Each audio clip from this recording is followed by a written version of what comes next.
अगर हुकूमत लेनी है वो तो दिसंबर से बहुत पहले ले सकते हैं। आज पीपल्स पार्टी से हाथ मिला लें, कोशिश करें अच्छा। कि आसिफ अली जरदारी और वो ये बैठ जाएं तो हुकूमत तो बन जाएगी ना। इसमें कोई ऐसी बात नहीं है। उनकी गारंटी पीएमएलएन और पीपल्स पार्टी की एस्टेब्लिशमेंट के साथ है, इसीलिए वरना तो नून भी शायद नहीं जा रही थी हुकूमत में और पी पार्टी भाग रही थी हुकूमत से। वो चाह रहे थे कि पीटीआई संभाले। पंजाब की गवर्नमेंट अगर मरीम नवाज के पास और मरकज ये ले लें बिल्कुल पीपल्स पार्टी के साथ, तो फिर कहाँ खड़े होंगे हम? पंजाब है तो पाकिस्तान है ना। यही तो बुज़दार साहब को लाके और पाकिस्तान की तबाही करके इमरान खान ने आज रिजल्ट लिया हुआ है कि आपने एक अच्छे भले सूबे का बेड़ा गर्क किया। हमारे साथ मौजूद हैं सीनियर तज्ज़ियाकार आमिर इलियास राना साहब। राना साहब, एक और अहम डेवलपमेंट जो कि हुई कल, हमने देखा कि प्रेस कॉन्फ्रेंस की गई। हम काजी फायज़ ईसा पर जो उनके बारे में जो सख्त अल्फाज इस्तेमाल किए गए या फतवा लगाया गया एक पार्टी की जानिब से, कितना ख़तरनाक देखते हैं आप इस तरह के बयानात को? लेकिन जब हमारे यहाँ बाकायदा तौर पे इस तरह की आबियारी की गई और मुस्लिम लीग नून को निशाना बनाया गया था उसका, उस वक्त नवाज शरीफ, ख्वाजा आसिफ, एसबाल और काफी लोग निशाना बनाए गए थे और फिर रियासत उन साथ खड़ी थी, बल्कि बैक पे थी।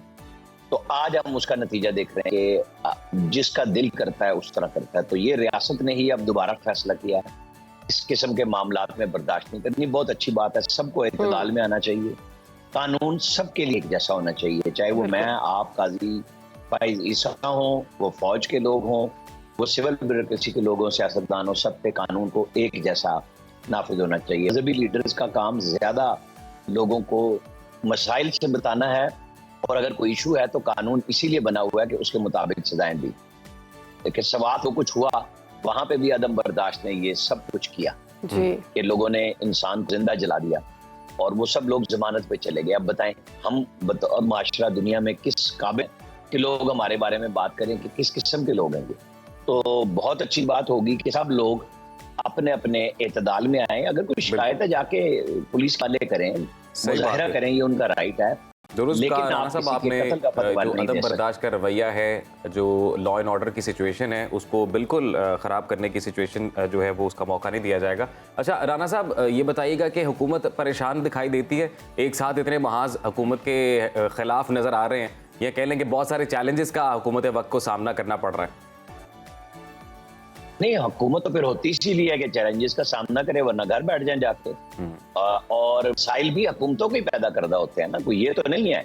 लेकिन जब आप इक़्तिदार संभालते हैं तो फिर आपकी जिम्मेदारी है, या आप जिम्मेदारी मत संभालें। अब अगर शहबाज शरीफ साहब ने ये जिम्मेदारी संभाली, ठीक है, फिर चाहे प्रेस कॉन्फ्रेंस करें, चाहे जवाब दें। अवाम का गुस्सा है, बिजली के बिलों का है, जो जमात इस्लामी के अभी आप अपने रिपोर्टर से बात भी कर रहे थे, तो लोग के उस काज के साथ हैं कि उन्होंने एक महंगी बिजली का काज लिया है जो हर घर का है। तो बिल्कुल ठीक बात है। तो हुक्मरानों से तवक्को यही होती है ना कि आप जो मर्जी कीजिए, हमारे मसले हल करें। लेकिन इशू ये आ रहा है कि हुक्मरानों के अखराजात बढ़ गए और आम आदमी के ऊपर टैक्स बढ़ गए हैं। तो फिर वो कैसे माने ये बात कि जी आपने कुछ अपने लिए ऐसा किया है कि आप तंग हुए हैं और हमें भी तंग कर रहे हैं। तो लोग दोनों से बर्दाश्त करते हैं। आप सब लग्जरी गाड़ियां भी लें, आपके कुछ अनासिर के बिजली के बिल भी हों, उनमें चाहे वो जजेस हों, चाहे वो बड़े सरकारी अफसरान हो, क्यों हो भाई, आप सब बराबर आए ना। फिर जब आम आदमी जो दिहाड़ीदार मजदूर है उससे आप हर तरह का टैक्स वसूल करते हैं, जो मुलाजमत पेशा है उसके ऊपर टैक्स बढ़ाए जाते हैं, तो फिर आपके हुक्मरानों के अखराजात भी कम होने चाहिए। अपनी मराद में इजाफा किए जा रहे हैं हम। बिल्कुल सही बात है कि इसीलिए फिर हुकूमत है मुश्किल में तो भुगते और जवाब भी दे और हल भी करे। राना साहब, बानी पीटीआई कारकुनों को पैगाम भेजते हैं कि तैयारी कर लें, दिसंबर में हुकूमत हमारी होगी। इतने पुरएतमाद कैसे दिखाई दे रहे हैं वो? नहीं, ठीक बात है। अगर हुकूमत लेनी है वो तो दिसंबर से बहुत पहले ले सकते हैं। आज पीपल्स पार्टी से हाथ मिला लें, कोशिश करें अच्छा कि आसिफ अली जरदारी और वो ये बैठ जाएं तो हुकूमत तो बन जाएगी ना। इसमें कोई ऐसी बात नहीं है। उनकी गारंटी पीएमएलएन और पीपल्स पार्टी की एस्टेब्लिशमेंट के साथ है, इसीलिए वरना तो नून भी शायद नहीं जा रही थी हुकूमत में और पी पार्टी भाग रही थी हुकूमत से। वो चाह रहे थे कि पीटीआई संभाले, बार बार बिलावल तो कह रहे थे, लेकिन जब बिल्कुल इनकार हो गया पीटीआई की तरफ से कि नहीं, हम आपके साथ हुकूमत नहीं बनाएंगे, आप और नून दोनों एक जैसे हैं जी, तो तब ये फायदा हुआ जिसमें सदारत ली, उन्होंने 2 सूबों की गवर्नरशिप ली, सेनेट लिया, मुख्तलिफ कमेटियां ली। तो ये हुक्मरान इत्तेहाद बना ना। इस तरह आप कैबिनेट हैं या नहीं है, आप हुकूमत का हिस्सा हैं, जिम्मेदारियां हैं, और पीटीआई अगर चाहती है इक़्तिदार लेना तो एक ही सांस में कहते हैं नहीं हम तो तब आएंगे जब हमें इलेक्शन ओरिजिनल रिजल्ट मिल जाएंगे, तो वो फिर ट्रिब्यूनल से आप फैसले करा लें। चाहे आप जिस तरह सुप्रीम कोर्ट ने पीटीआई के जाए बगैर पीटीआई को मखसूस नशिस्तें दी हैं, तो आप सुप्रीम कोर्ट से एक डिसीजन जाए और फुल कोर्ट बिठवा लें। अब नहीं बिठा रहे तो लोग कह रहे हैं 25 अक्टूबर के बाद बिठवा लें, हो सकता है सुप्रीम कोर्ट फैसला कर ले। जो जहन में है कि जी हम तो गए और हमें नशिस्तें दे दी गई, तो वो इलेक्शन ट्रिब्यूनल्स के बगैर फैसला करा ले। राना साहब, अब पाकिस्तान पीपल्स पार्टी के साथ तो इत्तेहाद नहीं हो सकता पीटीआई का, क्योंकि इससे पहले बानी पीटीआई की जानिब से भी ऐसे बयानात आए हैं और ख़ुद पार्टी का माइंडसेट भी ऐसा है कि वो उसके साथ कोई इत्तेहादी जो है वो नहीं बनाना चाह रहे हैं। बिलखुसूस पाकिस्तान पीपल्स पार्टी की जब बात करते हैं तो हामिद खान साहब कह रहे थे कि ट्रिब्यूनल्स का पे उम्मीद है जिस दिन ये फॉर्म 45-47 वाले जो मामला थे ये हल हो गए, अगर काउंटिंग हो गई तो वैसे ही सादा अक्सरियत बन जाएगी पाकिस्तान तहरीक इंसाफ की। तो आपको क्या लगता है कि इन हाउस तब्दीली आने के चांसेस हैं अक्टूबर, नवंबर, दिसंबर इन महीनों में, या फिर कबल इस वक्त इंतखाबात हो सकते हैं? एक छोटा सा फिक्र पहले सवाल पे आपके जो आपने बल्कि तजिया दिया कि पीपल्स पार्टी के साथ तो वो नहीं बैठेंगे, नहीं ये ना आपके सियासत में कोई पता नहीं होता कब तजिया तो नहीं है राना साहब, उनकी इमरान खान साहब पीपल्स पार्टी का मौक़िफ़, पीटीआई का मौक़िफ़ है। मैं यही कह रहा हूँ उस पर ना जाएं। वो तो चौधरी परवेज साहब को किस लकब से बुलाते थे, वो शेख रशीद को क्या कहते थे, वो एमक्यूएम के बारे में लंदन जाके कहते थे, वो सबके साथ बैठ गए ना। इक़्तिदार चीज ऐसी है, मजबूरी ऐसी है, लिहाजा आप इस पे ना रहें, वो नहीं होंगे। हाँ, आप फॉर्म 45 और 47 की करें।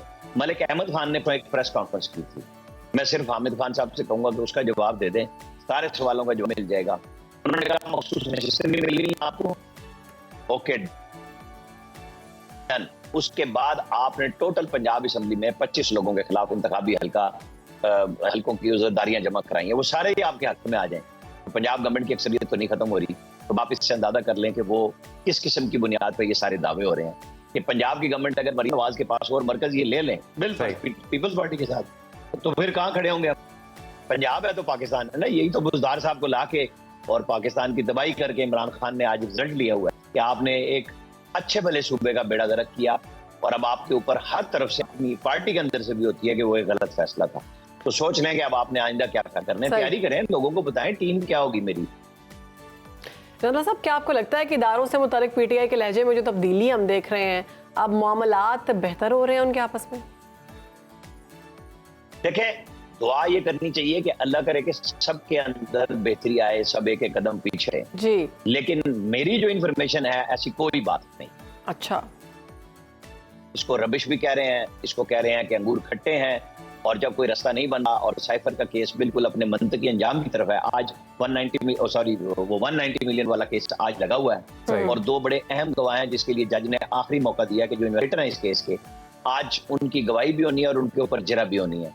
और शायद ये भी मुमकिन है कि इसके बाद आगे चल के जो प्रोसिक्यूशन है यानी नैब, वो अपने बाकी कोई तकरीबन 16 गवाह हैं, शायद उनमें से काफी ड्रॉप कर दे ताकि ये केस अपने मंतक के अंजाम की तरफ चला जाए, जिसकी तरफ कल अलीमा खान साहिबा ने भी इशारा किया, खान साहब भी किया, उनकी बेगम साहिबा ने भी किया कि ये हमें जो 10 रोजा रिमांड दिया गया ये इसलिए है कि हमें यहीं रख के ये दूसरे केस में 190 राना साहब, DGISPR की जानिब से प्रेस कॉन्फ्रेंस एक बार की गई थी और कहा गया था कि 9 मई के वाकयात की जिम्मेदारी अगर ली जाए, माफ़ी अगर मांगी जाए तो मामलात देखेंगे, फिर माफ़ी कबूल भी की जा सकती है। तो उसके बाद हमने देखा कि एक तब्दीली आई बानी पीटीआई के रवैये में भी कि 9 मई का जो एहतजाज था उसकी जिम्मेदारी इस तरह उन्होंने ली कि एहतजाज की बिल्कुल कॉल दी गई थी GSQ के बाहर, लेकिन पुरअमन एहतजाज की कॉल दी गई थी।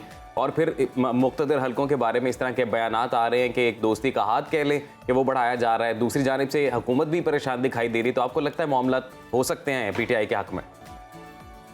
देखिए, जो कल खान साहब ने गुफ्तगू की, उन्होंने कहा कि मैंने ये जो तख्ती आए थे मेरे पास 9 मई के मुकदमात के, उनको भी कहा है कि मैंने ये कहा था कि GH पास जाएं और पुरअमन मुजाहरा करें, लेकिन हमें CCTV फुटेज नहीं दे रहे।